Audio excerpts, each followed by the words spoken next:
Glória a Deus. Isaías capítulo 43, versículo de número 2. Texto áureo. Thank you, Jesus.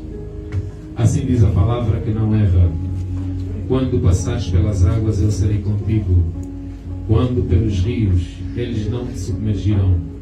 Quando passares pelo fogo, não te queimarás, nem a chama arderá em ti. Porque eu sou o Senhor teu Deus, o Santo de Israel, teu Salvador. Dei o Egito por teu resgate, e a Etiópia e Seba por ti. Palavra do Senhor. Assim já posso pregar. Isaías é um profeta maior. Por que Isaías é um profeta maior? Porque os profetas maiores têm que haver com primeiro grau de importância daquilo que eles profetizaram e também em função do volume do seu escrito. O livro de Isaías ele tem 66 capítulos. Do capítulo 1 até o capítulo 39 ele aborda especificamente sobre Israel. Do capítulo 39 até o capítulo 66 ele se preocupa em abordar sobre o plano de Deus da salvação de Israel através do Messias. Quer dizer que o livro de Isaías ele em si aborda dois assuntos diferentes em duas partes diferentes, tal como também é a Bíblia Sagrada. Então Isaías é daqueles profetas que não era apenas alguém que profetizava. Isaías, ele mais do que um profeta mensageiro, houve um momento que Deus desejou que Isaías se tornasse um profeta mensagem. O que é um profeta mensagem? É aquele que encarna dentro de si o conteúdo daquilo que Deus quer transmitir ou quer falar para o povo. Deus disse para Isaías: vá, tire as tuas vestes e ande pela cidade para demonstrar o estado da nudez do povo. Isaías é alguém que algumas pessoas o classificam como que se tivesse algum tipo de esquizofrenia. Por que dizem isso sobre Isaías? Porque suas visões eram milimétricas. Isaías tinha um contato real com a glória e com a presença de Deus. Hoje, muitos profetas, para terem visões ou revelações, eles têm que dormir para sonhar. Isaías não. Isaías podia estar dentro de um contexto sentado e de repente toda a visão do espaço onde ele estava mudava, alterava completamente. E aí ele começava a ter uma visão a respeito do céu. Lembrem-se do livro de Isaías, capítulo 6, no ano em que morreu o rei Uzias. Eu vi o Senhor sentado em um alto e sublime trono. Serafins voavam em volta dele, tinham 6 asas. 2 cobriam os pés, 2 voavam e 2 cobriam o rosto.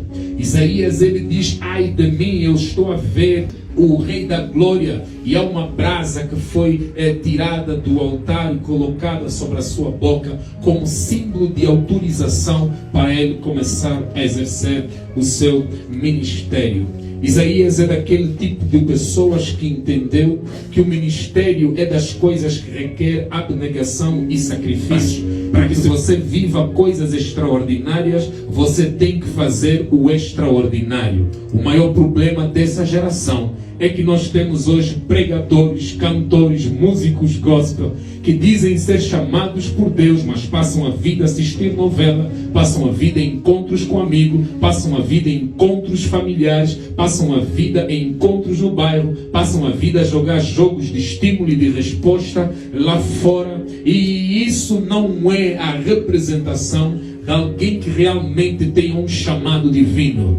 Quando você tem um chamado da parte de Deus, você tem que se isolar num sítio, você tem que ir num canto falar com Deus, aonde ninguém te vê, aonde ninguém te olha, e só você está ali no particular com o Senhor, forjando e formatando aquilo que é a tua autoridade espiritual, para que você exerça o chamado com determinação, com ousadia ousadia e com coragem. Ministério não nos encontra deitados no cadeirão a assistir novelas. Ministério não nos encontra na rua a conversar com os amigos. Ministério não nos encontra na discoteca a beber cerveja. Ministério nos encontra debaixo do altar, prostrados diante de Deus.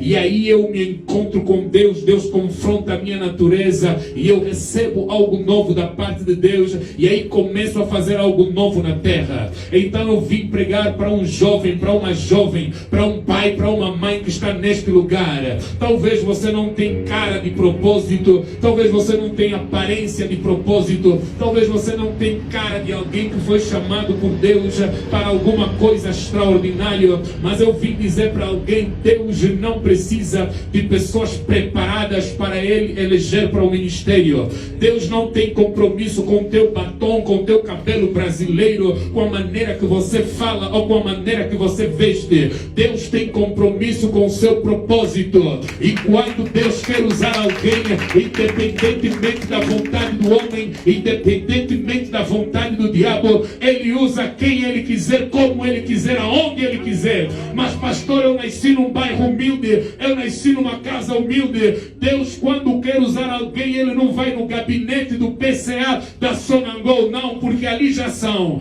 Deus, quando quer usar alguém, Ele não vai no gabinete do PCA da Total, porque ali já são. Ele vai no teu bairro, vai na tua casa, vai no teu quarto e te olha e te diz: fulano de tal, eu te chamei para mudar a história do teu bairro, da tua família e da tua nação.